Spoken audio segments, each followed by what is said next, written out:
ಸರ್ಕಾರದ ವಿವಿಧ ಯೋಜನೆಗಳಿಗೆ ಮೀಸಲಾದ ಬಡವರಿಗಾಗಿ ನೀಡುತ್ತಿರುವ ಪಡಿತರ ಅಕ್ಕಿಯನ್ನು ಕಾಳಸಂತೆಯಲ್ಲಿ ಅಕ್ರಮವಾಗಿ ಖರೀದಿ ಮಾಡಿ ಅಕ್ರಮವಾಗಿ ಸಂಗ್ರಹಿಸಿ ಇಟ್ಟಿರುವ ಅಕ್ಕಿಯನ್ನು ಪಟ್ಟಣದ ಸೇಡ್ಜಿ ಗ್ರೌಂಡ್ ಬೀರೇಶ್ವರ್ ಬ್ಯಾಂಕ್ ಹತ್ತಿರ ಸಂಗ್ರಹಿಸಿ ಇಟ್ಟಿರುವುದಾಗಿ ಖಚಿತ ಮಾಹಿತಿ ಮೇರೆಗೆ ರಾಯಭಾಗ ಆಹಾರ ಹಾಗೂ ನಾಗರಿಕ ಸರಬರಾಜು ಇಲಾಖೆ ನಿರೀಕ್ಷಕರು ಶರಣಪ್ಪ ಬಾಗೇವಾಡಿ ಹಾಗೂ ಸೇಬನವರ್ ಇಬ್ಬರು ಆಹಾರ ಇಲಾಖೆಯ ಅಧಿಕಾರಿಗಳು ಪೊಲೀಸ್ ಸಿಬ್ಬಂದಿ ಸೋಮು ಹಲ್ಕಿ ಅವರ ಸಹಾಯ ಪಡೆದು ಅಕ್ರಮವಾಗಿ ಸಂಗ್ರಹಿಸಿಟ್ಟ ಇಟ್ಟಗಿ ಗೋಡಾವನ ಮೇಲೆ ದಾಳಿ ನಡೆಸಿ ಘಟನೆ ಬಹಿರಂಗವಾಗಿದೆ.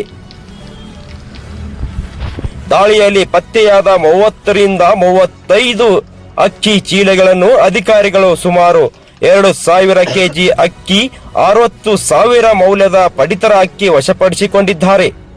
ಘಟನಾ ಸ್ಥಳಕ್ಕೆ ಆಹಾರ ನಿರೀಕ್ಷಕರು ಹಾಗೂ ಸ್ಥಳೀಯ ಪೊಲೀಸರು ಭೇಟಿ ನೀಡಿ ಪುರಾವೆ ಸಂಗ್ರಹಿಸಿ ಮುಂದಿನ ತನಿಖೆ ಕೈಗೊಂಡಿರುತ್ತಾರೆ ಎಂದು ತಿಳಿದು ಬಂದಿದೆ.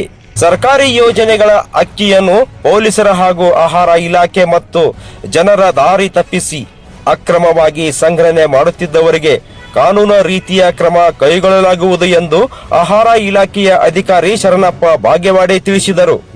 ಗುಡ್ಚಿ ಪೊಲೀಸ್ ಠಾಣಾ ವ್ಯಾಪ್ತಿಯಲ್ಲಿ ನಡೆದ ಘಟನೆ.